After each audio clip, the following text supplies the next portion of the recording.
Let it be a Nick and Jane, and let it be a Mr. Smith, a banker of Nick and Jane. They both keep their money in his bank. That's why we use the title Mr. Smith with respect. Nick really wants to buy, well, let's say Jane's bicycle, but he has no money.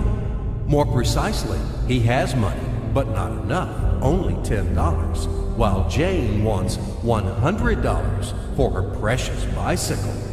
That's a problem. What should Nick do? Well, this bicycle is so desirable.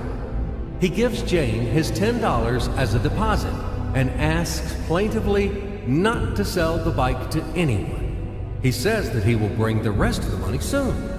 At the same time, he runs to his bank, to the respected Mr. Smith, to get a loan for the missing $90. As ill luck, Mr. Smith has no money at this moment, but he knows perfectly about $10, which Nick gave to Jane. And where will Jane bring his money to? That's right. She will put these $10 in her lovely bank to the same Mr. Smith. Therefore, Mr. Smith asks Nick to come back tomorrow in the hope that tomorrow he will get these $10. And everything happens this way. The next day, Jane brings $10 to the bank. The bank provides Nick these $10 on credit. Nick immediately gives them to Jane. She again puts them in a bank. The bank again provides Nick these $10 on credit, etc. As long as Nick the fool will gather enough money for the bicycle. Don't you get confused yet? Be patient, I told you. These demons have been trying to confuse you during 1,000 years. These damn economists and financiers. But anyway, we will figure everything out. So what do we have in the end? Nick finally got the bike from Jane. Wow! But at the same time, Nick owes $90 to the bank, Mr. Smith, and the bank, in its turn, owes $100 to Jane. In other words, those $10, which existed initially, have magically turned into $200, $190 of debts plus real $10.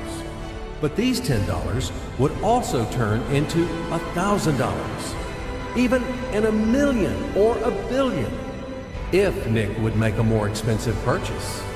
In this case, our $10 would make the increasing number of its cycles, circuits from hands to hands. That's it. So, what happens in today's world? SOS! It appears that banks also make money out of thin air and multiply them. Not only Fed can produce money, but banks either. In short, everybody can do this, except you and me. We are not in the business at this celebration of life. I would like to print or draw some money as well. In fact, these banks multiply money without any control. And we're still wondering why the banker lives better.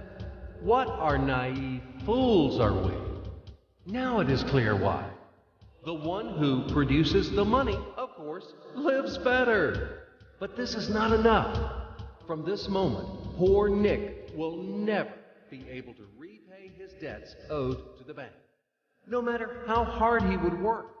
Silly Nick doesn't know it yet, that he's in slavery to the bank, in credit bondage forever, because those $90, which he owes to Mr. Smith, do not exist in nature at all. Sly Mr. Smith made his money out of nothing. He created them out of thin air, just one click. And $10 turned into $200. Yes, but you can object